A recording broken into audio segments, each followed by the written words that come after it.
12 വർഷം മുമ്പാട് ടീം പൂമ്പാറ്റ ഇങ്ങനെ ചണ്ട പരിശീലനം തുടങ്ങുമ്പോൾ നമുക്ക് ചണ്ടയൊന്നും ഉണ്ടായിരുന്നില്ല.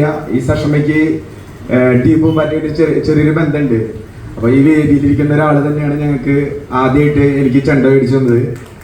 പേര് പറയുന്നില്ല, ആള് സംസ്ഥാന ഭാരതിയാണ്. അപ്പോൾ അതുപോലെ തന്നെ ഞങ്ങൾ കോമഡി ഉത്സവം നിങ്ങൾ കണ്ടിട്ടുണ്ടാവും. കോമഡി ഉത്സവം സൂപ്പർ സ്റ്റാർ ഫ്ലവേഴ്സ് ചാനലിലെ ആ ചാനലിൽ ഞങ്ങൾ പങ്കെടുത്തു. ഏകദേശം 247 വേദികളിൽ ഞങ്ങൾ ഈ ചണ്ടമേളായിട്ട് പോയി. ഇപ്പം ഞങ്ങൾ ഫാഷൻ ഷോ നടത്തുന്നുണ്ട്.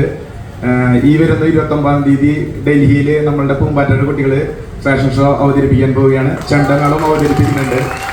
അതുപോലെ തന്നെ 260 കുട്ടികളുടെ ഭിന്നശേഷിയുള്ള കുട്ടികളുടെ ശിങ്കാരിമേളം തൃശ്ശൂർ വടക്കുന്നാഥന്റെ മുമ്പിലാണ് നടന്നത്. അതിന് നേതൃത്വം കൊടുത്തത് ടീം പൂമ്പാറ്റയാണ്. ഇതുപോലൊരു വേദിയിലെ സഷമ ഞങ്ങളുടെ ടീം പൂമ്പാറ്റയെയും അതുപോലെ തന്നെ എന്നെയും ആദരിച്ചതിൽ ഒരുപാട് സന്തോഷമുണ്ട്. സഷമയ്ക്ക് ടീം പൂമ്പാറ്റയുടെ എല്ലാവിധ ഭാവുകളും.